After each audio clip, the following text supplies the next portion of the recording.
She thought he was ship security. He was just another passenger. On New Year's Eve, a family boarded the Disney Wonder at Port Canaveral, Florida. To them, it should have been the beginning of a Caribbean cruise. A holiday. A celebration. A ship filled with families, children, music, lights, and the kind of atmosphere Disney is built around.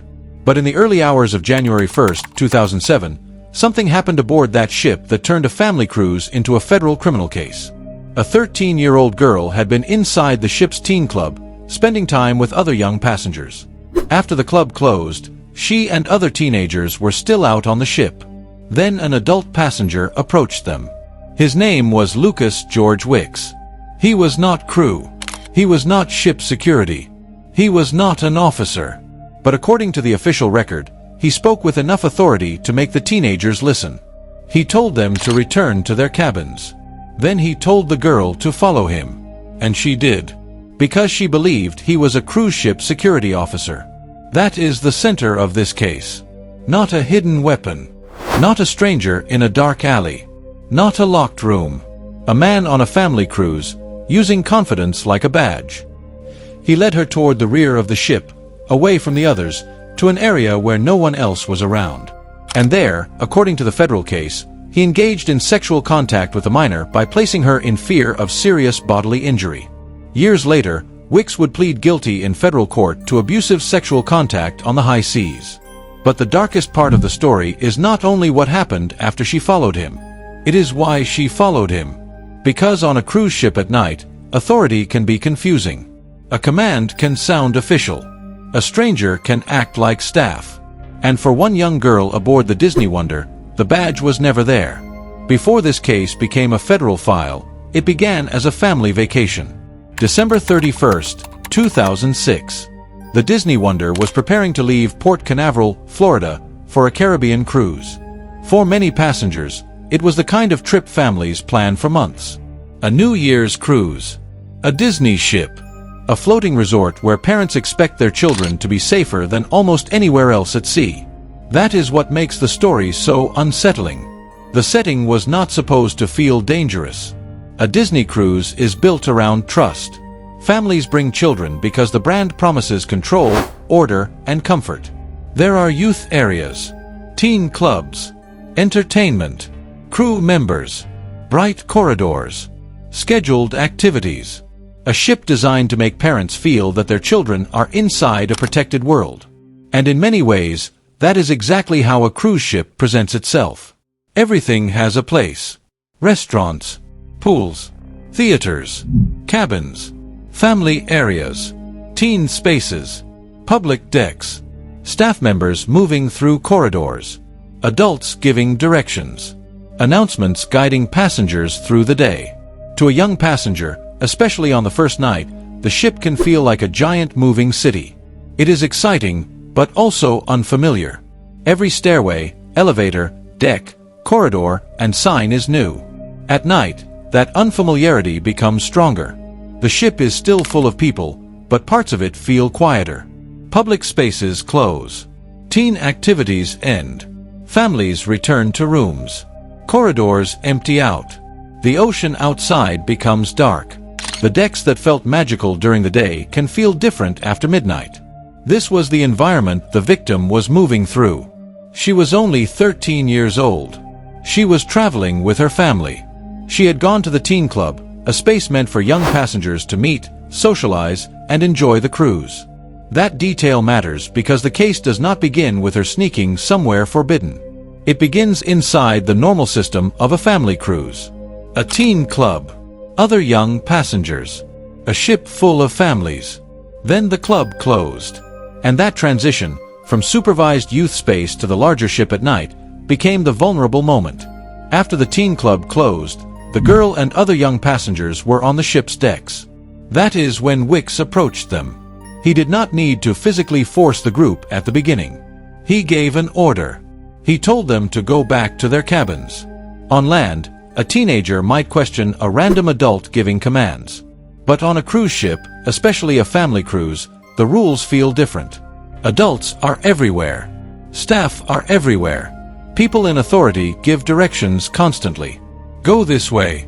Return to your room. This area is closed. The activity is over. Your parents are waiting. A young passenger may not instantly know who is crew and who is not, especially when the person speaks with confidence. That is the disturbing truth of this case. The danger was not only hidden in a secluded area. It began with obedience. The girl believed Wicks was security, and because she believed that, she followed. A family vacation had turned into something else before anyone understood what was happening. A cruise ship is not just transportation. It is a floating city, and at night, that city can become confusing. The Disney Wonder was built for families, but like all major cruise ships, it contained many different spaces. Public decks, cabins, stairways, elevators, youth areas, crew-only zones, dining rooms, entertainment spaces, and outdoor sections where the ship opens toward the sea.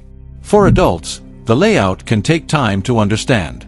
For a 13-year-old, especially on the first night of a cruise, it can feel enormous. This is where the cruise-specific danger enters the story. On a ship, location matters. A person can be surrounded by thousands of passengers and still be only one wrong turn away from isolation. A corridor can be busy 1 minute and empty the next. A deck can feel public until the crowd disappears. The rear of the ship can be reached by a person who knows where they are going, or by a young passenger who is simply following someone who sounds official. That is why this case belongs in nautical noir. The crime was not just something that happened anywhere. The ship itself helped create the conditions. There was the teen club environment. There was the transition after it closed. There was the confusion of a large vessel at night. There was the presence of adults who might be passengers or staff. And there was the power of perceived authority. The record does not prove Wicks wore a uniform. It does not prove he had a badge. It does not prove he verbally said, "I am security." The official account is more specific and more chilling. He approached the young passengers. He told them to return to their cabins. He told the girl to follow him. And she believed he was a security officer with the cruise ship. That difference matters, because it means he did not necessarily need a costume. He needed confidence. On a ship, confidence can look like authority. A stranger who gives orders can be mistaken for someone in charge. A passenger who acts like staff can exploit the trust created by the ship itself. And for children, that danger is even sharper. Kids are taught to listen to adults. On vacation, they are also taught to listen to ship staff. If someone sounds official, a child may not know how to challenge them. This is why the case is so disturbing. The ship was a family environment. But the family environment created trust. The trust made authority believable. And the fake authority opened the door to isolation. Wicks was a fellow passenger. But in that moment, to the victim, he appeared to be someone she was supposed to obey. That is the nightmare hidden inside the structure of a cruise ship. A child does not need to be tricked with a long story. Sometimes, all it takes is an order. The timeline begins on December 31st, 2006. The victim and her family boarded the Disney Wonder at Port Canaveral, Florida. The ship was departing for a Caribbean cruise. That evening, the girl went to the ship's teen club. She was with other young passengers she had met on board. For the family, this would have seemed normal. Teen clubs are part of the cruise experience. They are built so young people can spend time with others their own age while parents enjoy other parts of the ship. But the vulnerable moment came after the club closed. In the early hours of January 1st, 2007, the girl and other young passengers were still out on the ship. That is when Lucas George Wicks approached them. The official record says he ordered the young people to return to their cabins. This is the first key action. He used command. He positioned himself as someone with authority. Then he focused on the victim. He told her to follow him. And because she believed he was cruise ship security, she complied. This is the second key action. The group was separated. The girl was moved away from the others. Wicks led her toward the rear of the ship, to an area where no one else was around. The available public record does not give every physical detail. It does not give the exact cabin corridor, deck number, camera location, or named ship area. It says the offense happened near the rear of the ship, in an isolated location. That is enough. Because the isolation is what matters. The ship that looked crowded had empty spaces. The cruise that felt controlled had blind spots. The family-friendly setting had corners where a child could be alone with an adult who had no right to be giving orders. That is the tension of the timeline. It was not a long chain of events. It was a fast movement from safety to danger. Teen club. Closing time. A group of young passengers. An adult giving orders. A child believing he was security. A walk toward the rear of the ship. Isolation. And then the crime. The original complaint included more serious allegations and more explicit detail. But for a minor victim case, the most responsible way to describe the convicted conduct is the language used in the plea and sentencing record. Wicks knowingly engaged in sexual contact with a 13-year-old minor by placing her in fear of serious bodily injury. That is all the audience needs to understand the seriousness. There is no need to dramatize the assault. No need to recreate the victim's fear in graphic terms. No need to turn a child's trauma into spectacle. The horror is already clear. She thought she was following someone who could protect her. Instead, she was following the person who would harm her. The rear of a cruise ship can feel far from everything. During the day, it may be just another part of the vessel. A place passengers walk through, a place with views of the wake, a place where the ocean stretches behind the ship. But at night, when fewer people are around, the same area can become isolated. That is where Wicks led the girl. Away from the teen club. Away from the other young passengers. Away from the public rhythm of the ship. The official record describes the location as an isolated area near the rear of the vessel, where no other people were around. That detail is central, because this case shows how ship geometry can be exploited. A cruise ship is not a single open room. It is a maze of controlled and semi-controlled spaces. Some places are crowded. Some are quiet. Some are brightly lit. Some are transitional. Some are close enough to public areas that they feel safe, but empty enough to become dangerous. For a predator, that layout can be useful. A child does not have to be taken far. Only far enough. Far enough from friends. Far enough from staff. Far enough from witnesses. Far enough from the confidence of being in a group. The legal record says Wicks placed the victim in fear that she would be subjected to serious bodily injury. The complaint also alleged that he threatened to throw her overboard if she screamed. That allegation carries a particular terror because of where they were. On land, a threat is frightening. At sea, it becomes something else. The ocean is not just scenery. It becomes part of the fear. A ship's rail. Dark water. No immediate escape. No simple way to run into a street or a nearby house. That is why high seas crimes feel different. The environment magnifies the threat. But again, the script must stay restrained. This is not a scene to make graphic. This is a scene to make understood. The victim was 13 years old. She believed the man was security. He led her to an isolated area. And he used fear. Afterward, the case would enter the federal system. But in that moment, it was not a legal file. It was a child alone at the rear of a ship with a man she had mistaken for authority. That is the core of the episode. The badge was never there. The danger was. A crime at sea does not mean there is no law. That is one of the most important points in this case. Many people assume that once a ship leaves land, jurisdiction becomes unclear. They imagine the ocean as a legal blank space. A place where crimes become harder to prosecute because the ship is moving between countries. But high seas do not mean lawless seas. This case became a U.S. federal prosecution. The investigation involved the FBI, including the Buffalo Field Office. The prosecution was handled in the United States District Court for the Western District of New York, with Judge David G. Larimer presiding. At first glance, that may sound strange. The ship departed from Florida. The incident happened at sea. The cruise was headed toward the Caribbean. So why New York? The answer is federal maritime jurisdiction and venue. U.S. law can apply to certain crimes committed on vessels on the high seas. And venue rules can allow prosecution in a district connected to the offender, such as where he is found, brought, arrested, or, in some circumstances, where he lives. Wicks was from Rochester, New York. That is why the case could be handled in the Western District of New York. This legal detail is more than technical. It gives the story its second layer. The crime began inside a cruise ship environment. But the accountability came through federal court. There was a delay between the offense and the public charging. The incident happened on January 1, 2007. Public federal releases show Wicks being charged in September 2009, more than 2 years later. The available public record does not explain the full reason for that gap. It does not say exactly when the incident was first reported. It does not reveal every investigative step. It does not explain what evidence was collected from the ship. It does not tell us whether CCTV existed, whether crew statements were taken on board, or whether Disney security handled anything during the voyage.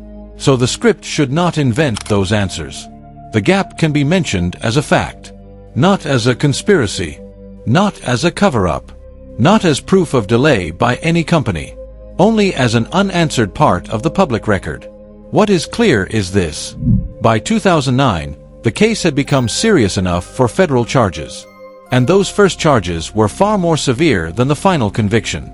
That is where the legal story takes its sharpest turn. In September 2009, Lucas George Wicks faced extremely serious federal charges. The initial charges included aggravated sexual abuse of a minor on the high seas and sexual abuse of a minor on the high seas. According to the public record, the aggravated count carried the possibility of a mandatory minimum sentence measured in decades, and a maximum that could reach life imprisonment. That is the weight of the original case. A federal indictment. A minor victim. A crime on the high seas. A possible life sentence. But the final result was different. In September 2010, Wicks pleaded guilty to a reduced felony charge, abusive sexual contact on the high seas. That charge carried a lower maximum penalty.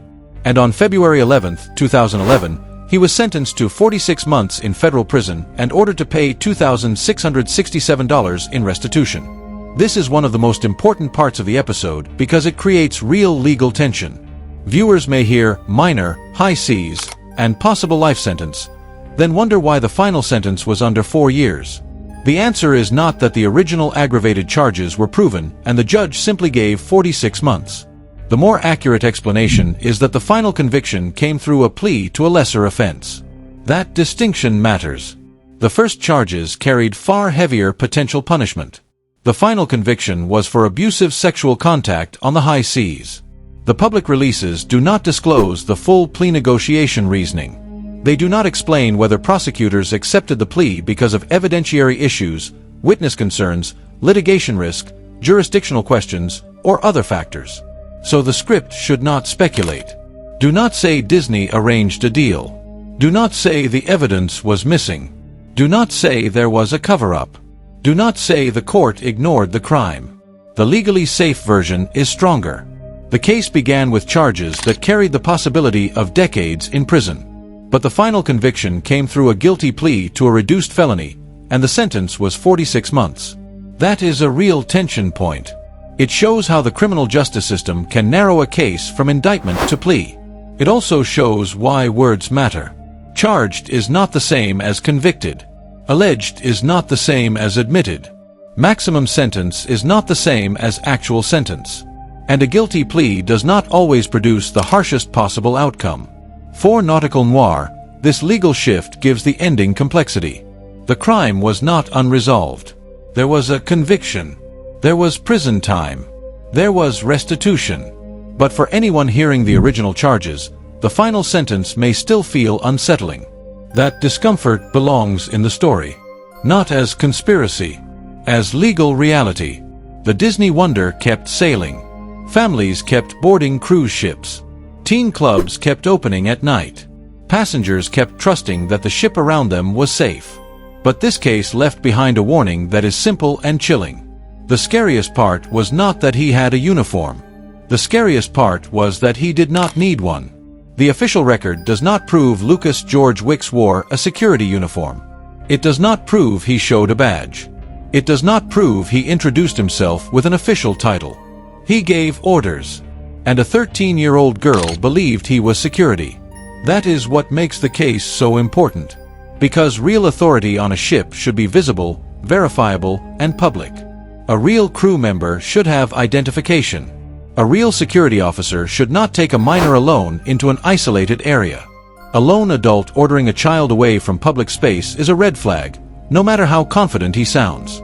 This is the protective lesson at the heart of the story. If someone claiming authority tells a young passenger to leave friends and follow them alone, the answer should be simple. Find a uniformed crew member. Ask for ID. Stay in public. Call parents. Do not follow a stranger into an isolated part of the ship. Because on a cruise ship, confidence can look like authority. A command can sound official. A passenger can act like staff. And a child can mistake danger for safety. The legal case ended in federal court. Wicks pleaded guilty to abusive sexual contact on the high seas. He was sentenced to 46 months in prison and ordered to pay restitution. But the deeper ending is not in the courtroom. It is on the ship. In the moment after the teen club closed. When a stranger gave orders like he belonged there. When a young girl followed because she thought she was doing what she was supposed to do. And when the truth was revealed too late. He was not security. He was just another passenger. And the badge was never there.